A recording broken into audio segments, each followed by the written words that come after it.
Hello students, आप लोगों का स्वागत है लर्निंग विद पुष्पांजलि चालिया में। मैं आज तक तो आप लोगों को हिंदी, इंग्लिश और ईवीएस की क्लास 3 की लेसन समझा रही थी, क्वेश्चन आंसर्स करा रही थी, हिंदी में एक्सप्लेन कर रही थी। लेकिन आज मैं आप लोगों के लिए ग्रामर लेकर आई हूँ, इंग्लिश ग्रामर और हिंदी ग्रामर भी मैं लेकर आऊँगी, क्योंकि किसी भी विषय को जानने के लिए उसका ग्रामर जानना बहुत ज़रूरी है। बिना ग्रामर के हम लोग करेक्ट वे में, शुद्ध वे में कोई भी भाषा नहीं सीख सकते हैं। बच्चों, हमें कोई भी भाषा के ग्रामर के लिए इतना तो जानना है कि द पार्ट्स ऑफ स्पीच किसे कहा जाता है, आज मैं और सेंटेंस कैसे बनते हैं वर्ड्स को मिलाकर। आज से मैं ग्रामर का नया चैप्टर स्टार्ट करूंगी। मैंने बिगिनर्स जूनियर क्लासेस के लिए ग्रामर के क्लासेस स्टार्ट किए हैं, इसीलिए मैं कंसोनेंट और वॉवेल्स कंसोनेंट से मैं आज आप लोगों को पढ़ाऊंगी, ताकि आप लोगों को एक अच्छा खासा नॉलेज मिल सके इंग्लिश ग्रामर की। तो बच्चों, मैं पीपीटी बनाकर लाई हूँ, उसी में आप लोगों को सिखाऊंगी। तो ठीक है, फिर अभी हम स्टार्ट करते हैं।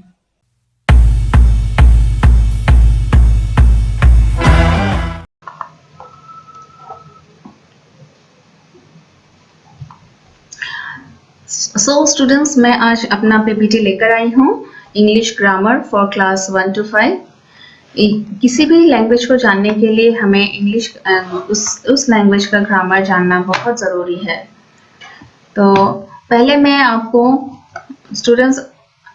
मैं पहले इंग्लिश अल्फ़ाबेट्स बताऊंगी। इंग्लिश अल्फ़ाबेट्स को जानने से ही इंग्लिश आप लिख सकते हैं और बोल सकते हैं। The parts of speech and with the way they fit together to form the biggest unit of speech is called sentence. सबसे बड़ा unit of speech जो होता है उसी को sentence कहा जाता है। So there are 26 letters in the English alphabet. English alphabet में कितने letters हैं? 26 letters है। मैं letters एक बार पढ़ के बताती हूँ।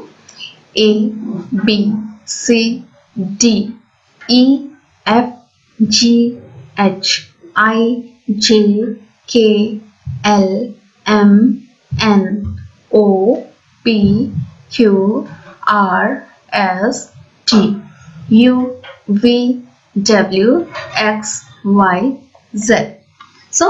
इस ऑर्डर को जो मैंने लिखे हैं इस तरह से लिखने का क्या कहते हैं? ये अल्फाबेटिकल ऑर्डर कहा जाता है और इसको डिक्शनरी ऑर्डर भी कहा जाता है। बच्चों, आप लोगों ने डिक्शनरी जरूर देखी होगी। जब हम उसमें कोई वर्ड ढूंढते हैं तो हम इसी ऑर्डर में ढूंढते हैं। जैसे फर्स्ट में ए से हम लोग ढूंढेंगे, फिर ए बी से स्टार्ट होने वाले वर्ड्स को ढूंढेंगे, इसी तरह से हम लोग ढूंढते हैं। तो बच्चों, अभी जो हमारे इंग्लिश अल्फाबेट में कितने वोवेल्स होते हैं? 5 वोवेल्स होते हैं। वोवेल्स मतलब की मात्राएं, जैसे कि हिंदी में स्वर वर्ण जो होते हैं वो मात्राएं कहा जाता है। आ, ई, उ, री, ए, ओ, ओ। उसी तरह से इंग्लिश में ए, आई, ओ, यू, यही मात्राएं होती हैं। आप इन मात्राओं के बिना लगाए सिर्फ कंसोनेंट के द्वारा इंग्लिश वर्ड्स नहीं लिख सकते। तो कंसोनेंट्स कौन से होते हैं? B, C, D, F, G, H, J, K, L, M, N, P, Q, R, S, T, V, W, X, Y, Z. ये हो गए हमारे कंसोनेंट। हमारे कंसोनेंट हो गए 21 plus 5 vowels, 26 alphabets. नेक्स्ट होता है कि there is no word in English that has not a vowel in it. English में ऐसा कोई भी वर्ड नहीं है जिसमें कि वॉवेल ना लगता हो। बिना वॉवेल के कोई वर्ड नहीं बनता है, ये मैंने पहले भी आपको बताया है। अभी मैं एक छोटा सा एक्सरसाइज लेकर आई हूँ जिसे आपको करना है।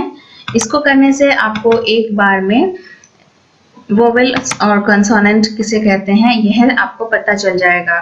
तो बच्चों, इसमें मैंने 2 एक्सरसाइज लेकर आई हूँ। एक तो है tick the consonant in the following words. ये कुछ वर्ड्स है, उसमें आपको वॉवेल्स नहीं बल्कि कॉन्सोनेंट पर टिक करने हैं, जैसे कि book, desk, pen, umbrella. Book, इसमें बी और के ये कंसोनेंट है। डेस्क, डी एस के ये कंसोनेंट है। पेन, पी और एन ये कंसोनेंट है। जो कंसोनेंट है आपको उसमें टिक आउट करने हैं। और अगर आप इस एक्सरसाइज को करके फिर मुझे आप पूछ भी सकते हैं कोई भी प्रॉब्लम होने से। दूसरा सेकंड है इंक, आउल, एयर, एग। इसमें आई जो है वो वॉवेल है, एन और के जो है वो कंसोनेंट है, ओ जो है वो वॉवेल है, डब्ल्यू एन एल जो है वो कंसोनेंट है, ए जो है वो वॉवेल है, आई जो है वो वॉवेल है, इसमें सिर्फ एक ही कंसोनेंट है आर।